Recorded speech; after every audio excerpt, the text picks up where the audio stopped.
اچھا مفتی صاحب، میرا سوال یہ ہے کہ آپ جو کہتے ہیں کہ صبح کا ناشتہ وہ بادشاہوں کی طرح ہونا چاہیے، دوپہر کا کھانا جو ہے امیروں کی طرح، اور مغرب کا کھانا غریبوں کی طرح ہونا چاہیے.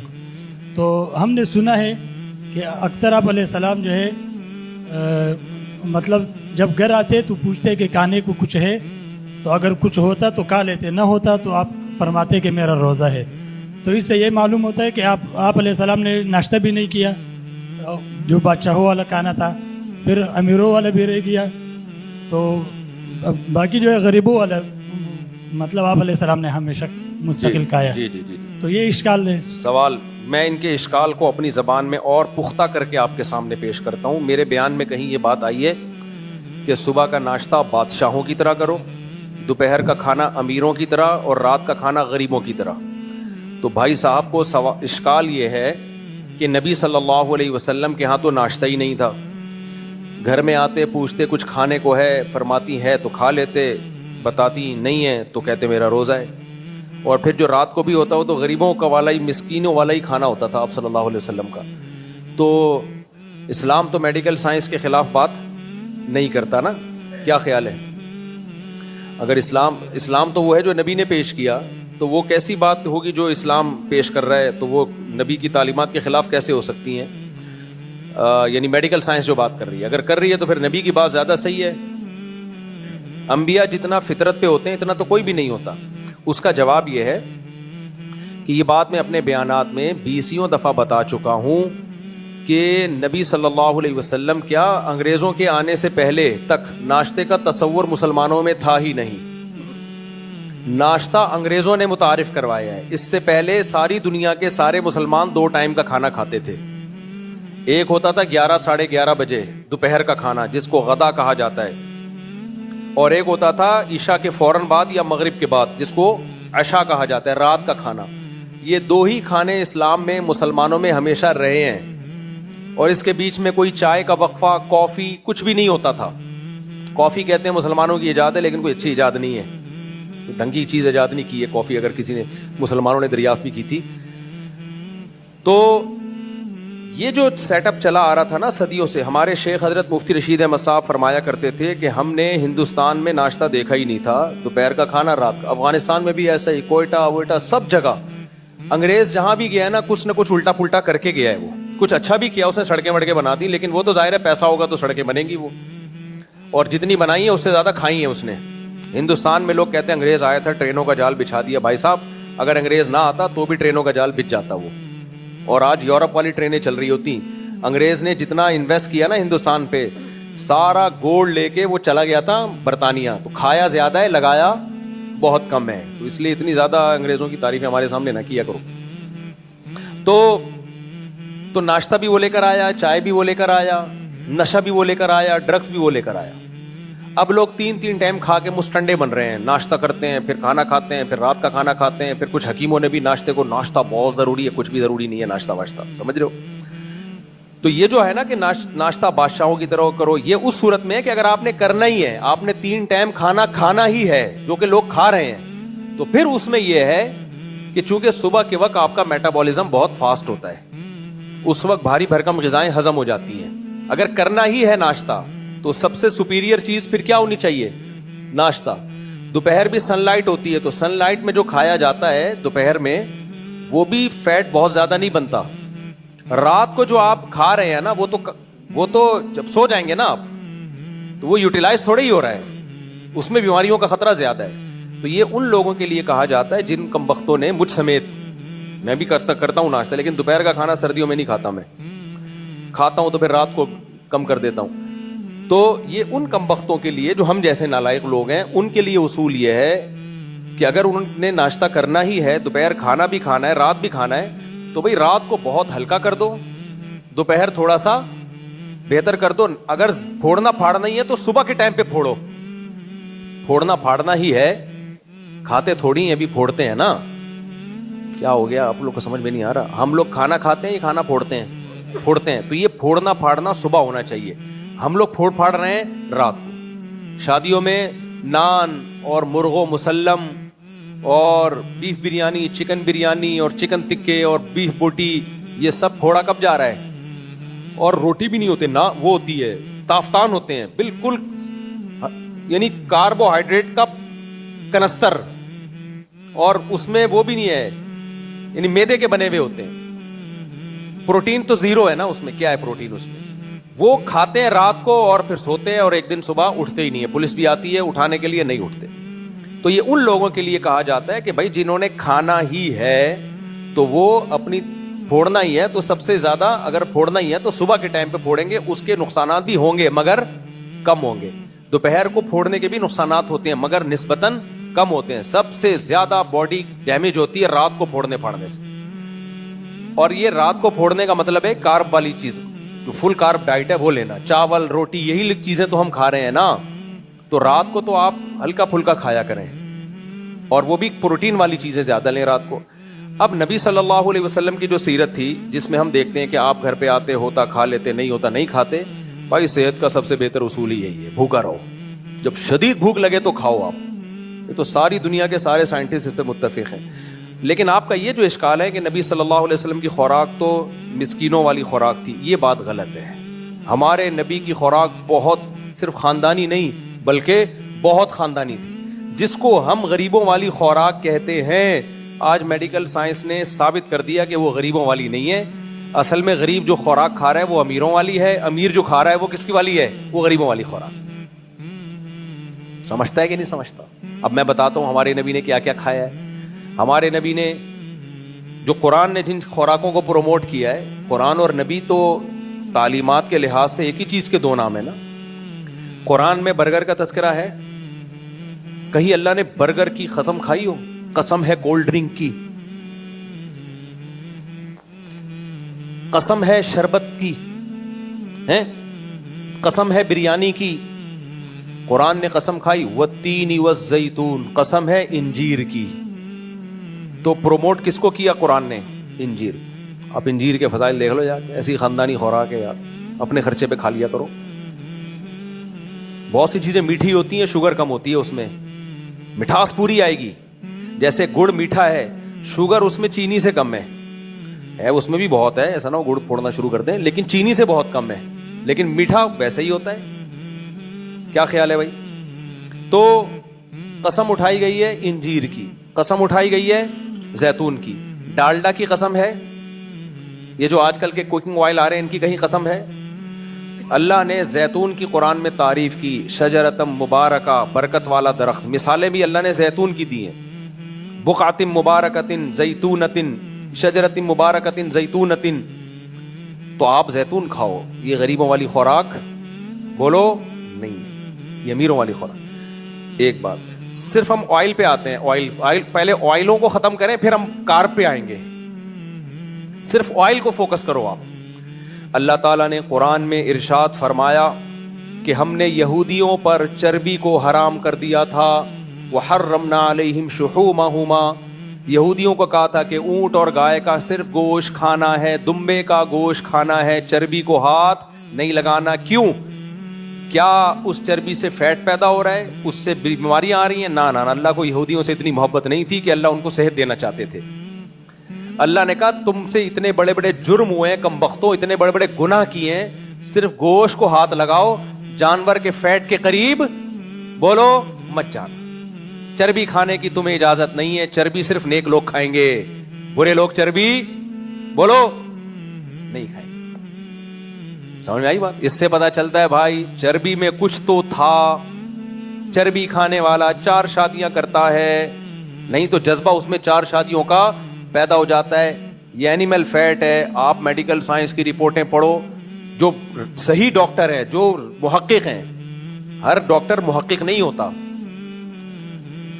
تو فطرت سے پوچھتے ہیں, ہم فطرت سے, نیچر سے پوچھتے ہیں. ہمارے نبی نے اونٹ کی چربی استعمال کی ہے. عرب میں نا شاعری میں, عرب کی جو شاعری ہے, جو زمانے جاہلیت کی شاعری ہے, اس میں ایک شاعر نے بتایا کہ میری کزنوں نے, چچازاد بہنوں نے مجھے کہا کہ بھئی یہ تم جو ہے نا اتنا بڑا اونٹ کھڑا ہوا ہے, تم سخاوت نہیں دکھا رہے. کہہ رہے میں نے اونٹ کو نہار کیا. پھر چربی کا اس نے خاص تذکرہ کیا اپنی شاعری میں. اونٹ کی سفید چربی بہت زبردست ہوتی ہے, میں نے ایک دفعہ اس کا گھی نکالا تھا اونٹ کی چربی کا, ہلکا سا کوکنگ کر کے نا, ایسا بہترین, کوئی اسمیل نہیں ہوتی, اتنا مزے کا ہوتا ہے وہ, لیکن لوگ نہیں کھاتے. اب یہ جو دمبا ہے اللہ تعالیٰ نے چکی والے دمبا پورا گھی کا ڈبہ اس کے پیچھے لگا دیا.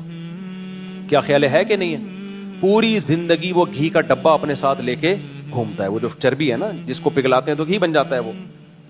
وہ بزبان حال وہ دمبا کہہ رہا ہوتا ہے کہ میں جب کٹوں گا تو میرا گوشت اس ڈبے میں پکے گا.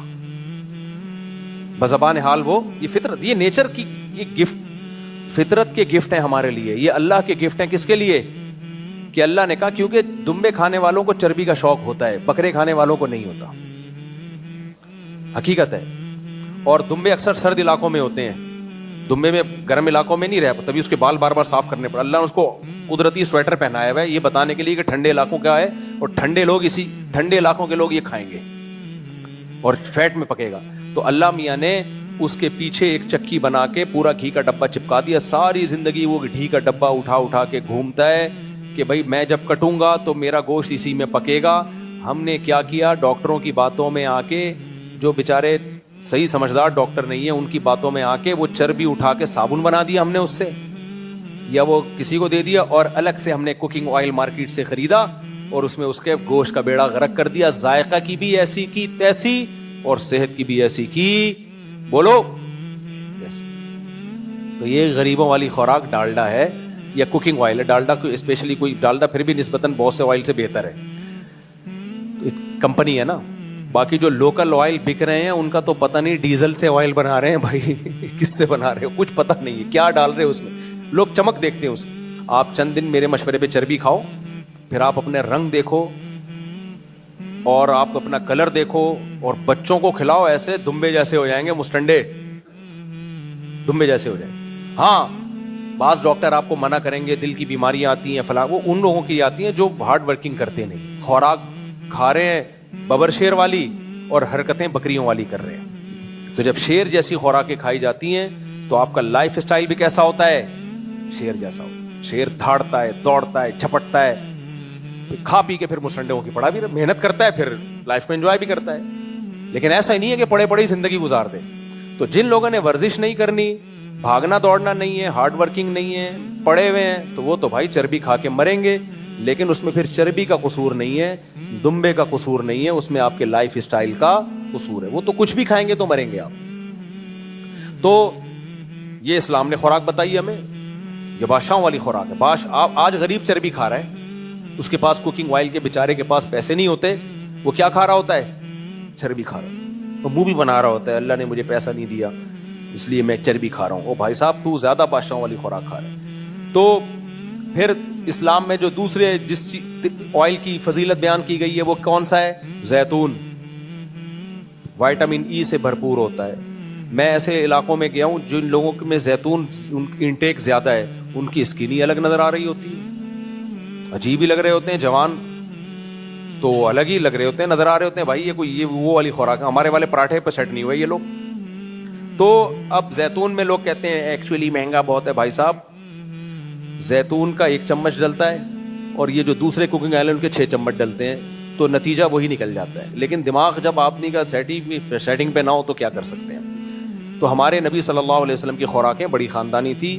تو اسی طرح نبی صلی اللہ علیہ وسلم نے دودھ پیا ہے.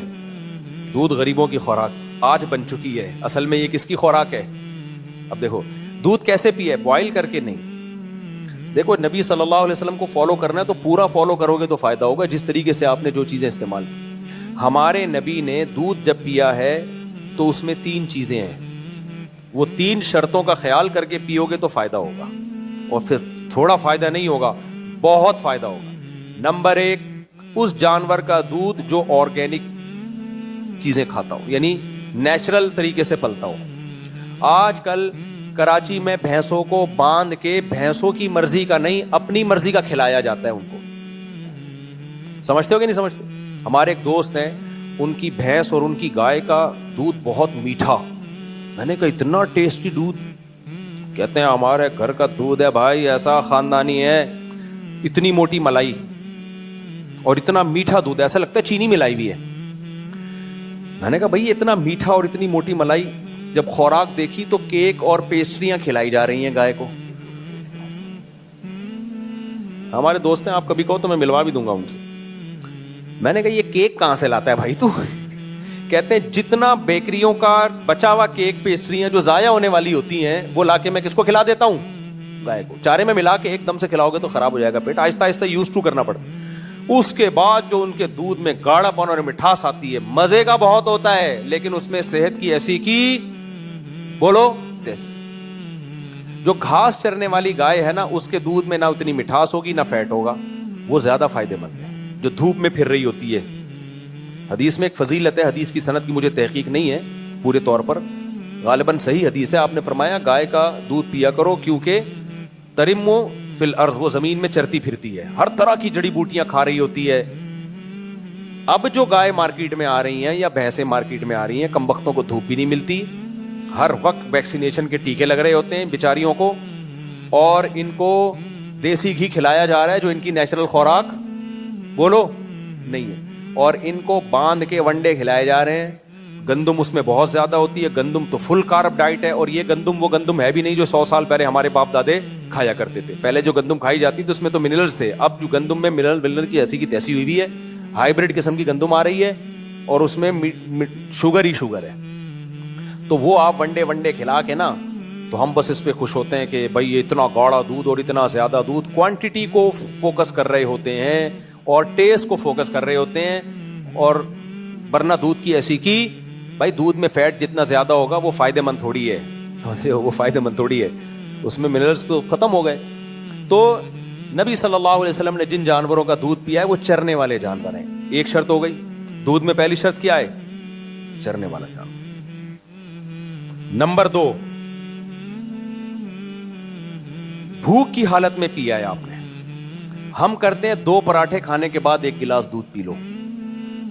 رات کو اچھے بچے دودھ پی کے سوتے ہیں, تو وہ 70 سال میں بھی رات کو وہ اچھا بچہ دودھ پی کے سو رہا ہوتا ہے, جبکہ رات وہ شادی میں طبیعت سے پھوڑ پھاڑ کے آیا ہوتا ہے. وہ اس کے بعد بزرگ کہہ کے دنیا سے چلے گئے تھے, یہ کہہ کے اتنے برا اثر ہوا کہ چلے گئے دنیا سے. وہ ایسے مشورے دیں گے تو دنیا سے چلے کہ اچھے بچے رات کو دودھ پی کے سوتے ہیں. تو 70 سال میں بھی آپ رات کو دودھ پی کے سو گے تو بیڑا کیا ہوگا.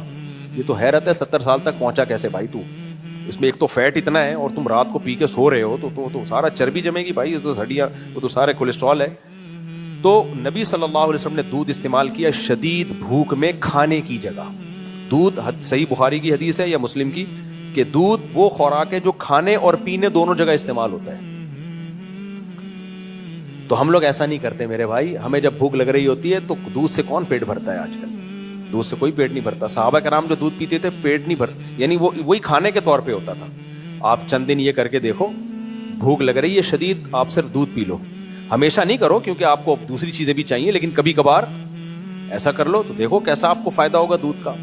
تیسری چیز جو نبی صلی اللہ علیہ وسلم نے دودھ میں کی ہے, فریش ملک. ادھر نکالا اور ادھر پی لیا, بوائل نہیں کیا. اب ڈاکٹر میرے اس بات پہ کہیں گے لو بھائی جراثیم والا دودھ پلا رہے ہو. بھائی جراثیم پیدا ہونے سے پہلے پی لو آپ. یہ جو آپ گوالوں سے دودھ لے کر آ رہے ہو اس میں دودھ بھی ہے, گوالے بھی ہیں اس میں, یعنی ان کی اپنی بھی ایفرٹس اور ان کی بھی چیزیں. اس کو تو بوائل کرنا ہی پڑے گا, یہ کچا نہیں پی لینا آپ. لیکن دودھ کو جب آپ بوائل کر لیتے ہیں تو نیچرل فارم میں نہیں رہتا. اللہ نے قرآن مجید میں دودھ کی بہت تعریف کی ہے. وَإِنَّ لَكُمْ فِي الْأَنْعَامِ لَعِبْرَةً, فرمایا تمہارے لیے ان چوپایوں میں عبرت کا سامان ہے. نُسْقِيكُم مِّمَّا فِي بُطُونِهِ مِن بَيْنِ فَرْثٍ وَدَمٍ لَبَنًا خَالِصًا سَائِغًا لِّلشَّارِبِينَ. ہم کیسے چکنا گاڑھا دودھ سوکھا چارے سے تھنوں میں نکالتے ہیں اور ایسے خلق میں پھسلتا چلا جاتا ہے. تو اللہ نے اس دودھ کی تعریف کی ہے جو تھن سے نکلے اور کہاں جائے, گلاس میں آ کے آپ کے حلق میں چلا جائے. یہ گلاس کا ذکر اس لیے کہ ایسا نہ ہو جذبات میں آگے ڈائریکٹ منہ لگانا شروع کر دو. کوئی بھروسہ نہیں ہے, وہیں منہ لگا کے پی رہے ہوں. تو سمجھتے ہو کہ نہیں سمجھتے؟ اور دودھ میں نبی نے پانی بھی ملایا ہے. بکری کا دودھ تو ویسے ہی بہت پتلا ہوتا ہے, اس میں بھی پانی ملایا ہے. صحیح ہے نا.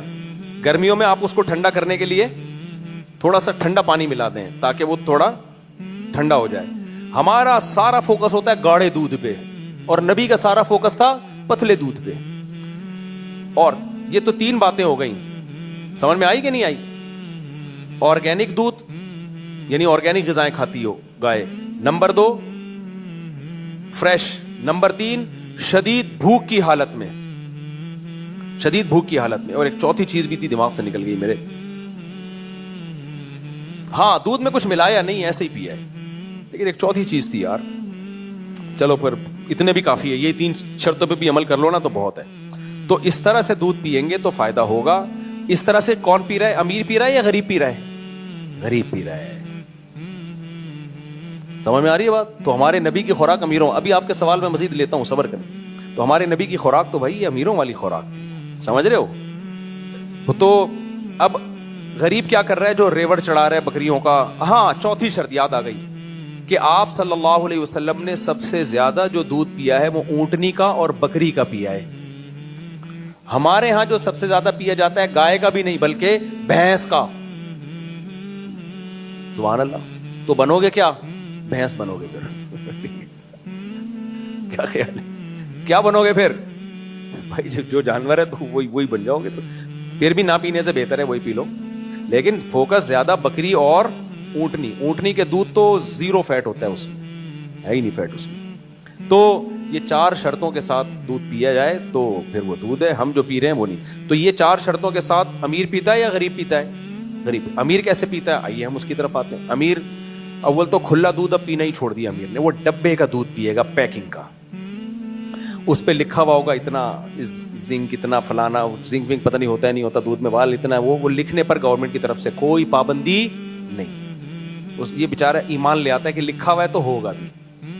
ایک دفعہ یہ جو جہازوں میں یہ ملتے ہیں نا پیکنگ کے جوس, فریش ملک پیکنگ کا ہوتا ہے, تو فریش ملک کہہ رہا ہوں, فریش جوس, اس میں لکھا ہوتا ہے وائٹامن سی اور فلانا ڈمکانا. میں جب بھی پیتا تھا میرا گلا بیٹھتا تھا. میں پیکنگ کی کوئی بھی چیز کھاؤں نا, میرا گلا اور پیٹ بتا دیتا ہے کہ الٹی چیز کھائیے. میرا گلا اور پیٹ بہت سینسیٹیو ہے, اللہ نے اس لیے رکھا تھا تاکہ میں لوگوں کو بتا سکوں. خود ہی میرا گلا لیب ہے جو بتا دیتا ہے کہ یہ غلط چیز پیٹ میں گئی ہے. میں نے بڑی بڑی بہترین کمپنیوں کے پیکنگ کے جوس پی کے دیکھے ہیں, نہ کہیں جا کے اندر بتاتے ہیں کہ غلط چیز گئی ہے.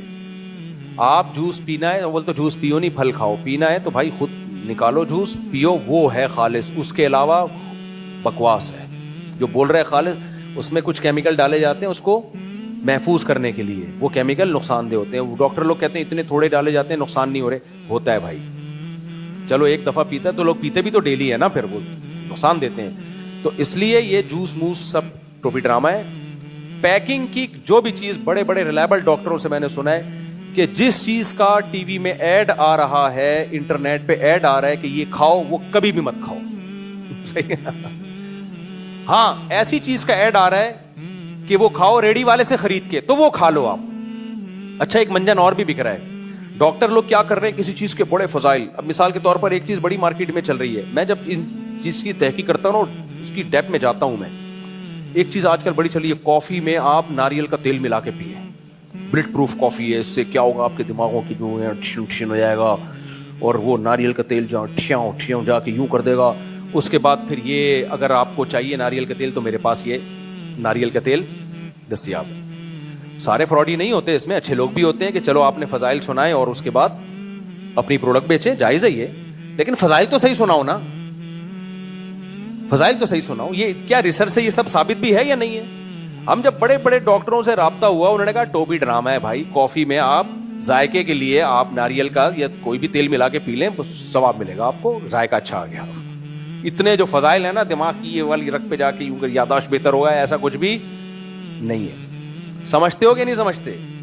تو ناریل کے تیل کے جو اپنے فائدے ہیں وہ تو ویسے ہی مل جائیں گے آپ کو. تو یہ کافی اور اس کا ملاپ کا کوئی بہت بڑی کوئی راکٹ سائنس نہیں ہے, لیکن آپ دیکھو ڈاکٹر پھینکے جا رہے ہیں. ہمارے یہاں لوگ کیا کر رہے ہیں, نیچے کمنٹس ویل ڈن. جب آپ بڑے ڈاکٹروں سے رابطہ کرو گے, امریکہ میں, جاپان میں, ان لوگوں سے, اب کیونکہ ہماری تو اتنی پی آر بن گئی ہے, تو وہ کہتے ہیں بھائی یہ منجن بک رہا ہے, یہ کسی کو اپنی پروڈکٹ بیچنی تھی گورے کو, اس نے یہ منجن چلا کے وہ تو مر گیا, اب اس کی پروڈکٹ مارکیٹ میں کیا کر رہی ہے, اب وہ دیسی ڈاکٹر جو ہے نا وہ منجن بیچ رہے ہیں. تو یہ یوٹیوب پہ فوراً بھروسہ, اچھی باتیں بھی ہوتی ہیں یوٹیوب پہ, بعض ڈاکٹر بڑے ریلائبل ہیں, وہ بہت صحیح بات کر رہے ہوتے ہیں اور اپنی پروڈکٹ بھی بیچ رہے ہوتے ہیں, تو کوئی بات نہیں, آپ صحیح بات کر کے اگر پروڈکٹ بیچتے ہیں تو کوئی اعتراض. بھائی انہوں نے بتایا زیتون کے اتنے فائدے ہیں تو خالص زیتون ہمارے یہاں سے ملے گا, تو اس میں کوئی حرج نہیں ہے کہ آپ اپنا بزنس بھی کرو اور لوگوں کو صحیح بات بتاؤ. لیکن میجورٹی اس میں 2 نمبر ہی کر رہی ہے. وہ بزنس کے حوالے سے, بزنس اپنا مقصد ہوتا ہے, اس میں غلط ریسرچ ہوتی ہے, ان کو خود ریسرچ کا پتہ نہیں ہوتا. ایسے ڈاکٹر ہیں یوٹیوب پہ, انہوں نے بتایا امریکہ سے ریسرچ پیپر شائع ہوئے ہیں, اس میں یہ ہے. میں نے امریکہ میں ڈاکٹروں کو ریسرچ پیپر بھیجے, فون کیا ان کو, انہوں نے کہا ایسا کوئی, یہ شائع ہوئے تھے 50 سال پہلے جو ایکسپائر ہو گئے ہیں, اس پہ غلط ڈیٹ لکھی ہوئی ہے, یہ ابھی کے ہے نہیں ابھی کے, یہ پرانے ہیں اور ریجیکٹ ہو چکے ہیں یہ. تو اس لیے یوٹیوب پہ آپ 100% بھروسہ نہ کریں, وہاں سے معلومات لیں, لیکن معلومات لینے کے بعد ریلائبل ڈاکٹروں سے رابطہ کریں کہ یہ معلومات درست بھی ہیں یا نہیں ہے. تو میں جلدی سے بات کو سمیٹوں, ان کی بات کو ختم کروں, یہ بہت لمبا جواب دے دیا میں نے. تو بھائی اب کیا کر رہا ہے غریب آدمی, تو 100% صحیح دودھ پی رہا ہے جو گاؤں دیہاتوں میں بکریاں چرا رہا ہے, تبھی وہ 100 سال جیتا ہے, صحیح ہے نا, اور خود بھی تو چل رہا ہے بکریوں کے ساتھ ساتھ, چلتا بھی ہے, واکنگ بھی کرتا ہے. امیر آدمی کیا کر رہا ہے, غریبوں والی خوراک کھا رہا ہے, وہ پیکنگ کا دودھ لے گا اور اس کے زبردست اشتہارات اور پھر یوں سفید چمکتا ہوا اور اس کو دکھایا جائے گا یہ پیا اور یہ ڈولے بن گئے. کچھ بھی نہیں بن رہا میرے بھائی. یہ سارے قبرستان جو اتنی اسپیڈ کے ساتھ بھر رہے ہیں نا, یہ ڈبے پہ سیٹ ہوئے ہوئے لوگ ہیں, یہ دیسی پہ سیٹ ہوئے ہوئے لوگ بولو نہیں ہے. تو ہمارے نبی نے, اچھا کارب بھی انسان کے, اناج بھی ضروری ہے. بعض ڈاکٹروں نے تو غلے کو, اناج کو نکال ہی دیا کہ بس پروٹین لو پروٹین لو. غلط ہے بھائی, پیغمبروں نے, تمام پیغمبروں نے روٹی کھائی ہے, اناج کھایا ہے, اس کے بغیر گزارا نہیں ہے انسان کا. انسان اپنی باڈی سے تھوڑی لڑ سکتا ہے, نیچر سے تھوڑی لڑ سکتا ہے, لیکن ہمارے نبی نے وہ اناج کھایا ہے جس میں کارب سب سے کم ہے, وہ ہے جو. کیا کھایا ہے؟ جو. آپ صلی اللہ علیہ وسلم جو کی روٹی کھاتے تھے, اس میں سب سے کم اور پیٹ کے لیے سب سے مفید ہے وہ. تو جو کا دلیا کھا لو, یا جو, میں بھی نہیں کھاتا, باتیں کر رہا ہوں میں. سیٹ ہم لوگ پراٹھوں پہ ہو گئے, وہ نوالا جب تک بھاری بھرکم پیٹ میں گرے ہی نہیں, ٹھا کر کے مزہ ہی نہیں آتا ہمیں, لیکن یہ اچھا نہیں ہے, ٹھیک ہے نا, اچھا نہیں ہے. تو جو کی روٹی کھاتے تھے, جو آج غریبوں کی خوراک سمجھی جاتی ہے. غریب بیچارے گاؤں دیہاتوں میں کوئی مکئی کی کھا رہا ہوتا ہے, کوئی جو کی کھا رہا ہوتا ہے. امیر لوگ کیا کھاتے ہیں؟ گندم کی روٹی, اور گندم بھی نہیں, میدے کی روٹی کھاتے ہیں. تو غریبوں والی خوراک اصل میں امیروں والی ہونی چاہیے, سمجھتے ہو. تو ہمارے نبی نے, اور تیسرا پھلوں میں ہمارے نبی نے تعریف کی ہے تو انار کی, جو روایات ہمیں ملتی ہیں, بہترین پھل ہے انار. اور قرآن نے بھی اس کا تذکرہ کیا, انظروا الی ثمرہ اذا اثمر. اللہ کہتے ہیں اس انار کے پکنے کے پروسیس کو دیکھو کیسے پکتا ہے, اتنا فائدہ مند پھل ہے انار. اس کا بھی جوس نکال کے پی لیتے ہیں, چلو نہ پینے سے بہتر ہے, لیکن بھائی انار کھایا کرو, بہت خاندانی چیز ہے. اور کھجور کھایا ہمارے نبی نے, اور کھجور بھی آپ نے خوراک کی جگہ استعمال کی ہے. آپ ذرا چند دن بھوک میں آپ کھجور سے پیٹ بھرو, پیٹ خراب ہو جائے گا آپ کا, گرمی ہو جائے گی, لیکن یوز ٹو, آہستہ آہستہ کیا کرو, عادت ڈالو. کھجور ایسی خاندانی چیز ہے بھائی, اتنے فائدے ہیں اس کے, اتنے فائدے ہیں. پریگننسی میں کھجور کہتے ہیں, رپورٹ ہے کہ اتنا چھوٹا اور اتنے وائٹامنز اور منرلز کسی پھل میں, اتنے سے پھل میں نہیں ہے جتنے اکیلے اللہ نے کھجور میں رکھے. کھاتے ہیں لوگ کھجور, کیسے کھاتے ہیں؟ افطاری میں 2 کھجور یوں نہیں, ڈائریکٹ پکوڑے پہ آ گئے. وہ تلا ہوا پکوڑا, اس کھجور سے جو تھوڑا سا فائدہ ہوا تھا اس کا بھی بیڑا غرق. اور اس کے بعد کافی پی کے جو منرلز کچھ حاصل ہوا, آئرن وائرن کے, تو کافی ویسے ہی بیڑا غرق کر دیتی ہے. چائے کافی آئرن کو ٹھکانے لگنے ہی نہیں دیتے, وہ سارا باڈی, تبھی تو آئرن ڈیفیشنسی چل رہی ہے. بھائی تو کافی اتنا پی رہا ہے, اور پی رہا تو یہ ڈیفیشنسی ہی چلے گی. پھر وہ جو پیشاب لا رہی ہے دبا کے, وہ الگ, پانی کی جسم میں کمی, بڑے مسائل ہیں. میں ڈاکٹر نہیں ہوں, میں یہ ٹاپک لے کے بیٹھوں. تو ہمارے نبی صلی اللہ علیہ وسلم کی خوراکیں بڑی خاندانی تھی. اور جو آپ صلی اللہ علیہ وسلم اکثر بھوک سے رہا کرتے تھے, تو آپ ڈاکٹروں سے پوچھو, آج تو بھوک کے فضائل ڈاکٹر بیان کر رہے ہیں. ہاں اتنا ضرور ہے کہ اتنا زیادہ آگے نہ جاؤ جتنا نبی صلی اللہ علیہ وسلم نے کم خوراک کھائی ہے, کیونکہ ہمارے نبی کی نیچرلی بہت اچھی صحت تھی, آپ کو بہت زیادہ خوراک کی ضرورت بھی نہیں تھی. تو اب لوگ ایسا نہ ہو کہ فاقے کرنا شروع کر دیں, بالکل ہی غائب ہو جائیں. 2 ٹائم کا کر لو خوراک, یا اگر 3 ٹائم ہی کھانا ہے تو 1 ٹائم کچھ ہلکا پھلکا, یعنی وہ سیلڈ وغیرہ سے پیٹ بھر لیا. ایکسرسائز کو فوکس کرو, اچھی خوراک, دودھ ہو گیا, انڈے ہو گئے, ہاف بوائل انڈے ہو گئے, دیسی انڈے اپنے خرچے پہ. مجھ سے لوگ مانگنے آ جاتے ہیں کہ اپنا مرغا ہمیں دے دو, مرغی ہمیں دے دو. اور شہد, ہاں خاندانی چیز ہے بھائی, شہد بہترین چیز ہے. شہد استعمال کر لیا آپ نے, یہ سب چیزیں کھاؤ. اب فوراً غربت کا, ہمارے پاس اتنے پیسے کہاں ہیں. جن چیزوں پہ آپ پیسہ خرچ کر رہے ہو نا, اگر پیسے نہ ہوتے تو ان پہ خرچ نہ ہوتا. پیسہ ہے, دماغ خراب ہوا ہوا ہے. تو اور یہ جو لوگ کہتے ہیں نا ہم تو اتنی اچھی خوراک کھا رہے ہیں, صحت بنتی نہیں, بھائی آپ پھر کولڈ ڈرنک پیتے ہو. میٹھا تو یہ ریسرچ سے, تحقیق سے ثابت ہو چکا ہے. کچھ تھیوریز ہوتی ہیں, نظریات ہوتے ہیں, وہ تحقیق سے ثابت نہیں ہوتے. اس خوراک میں یہ فائدہ, یہ نقصان, ڈاکٹر کہتے ہیں نظریہ ہے, یہ تھیوری ہے, ابھی ریسرچ نہیں ہے. دو چیزوں پہ تو ریسرچ ہو چکی ہے.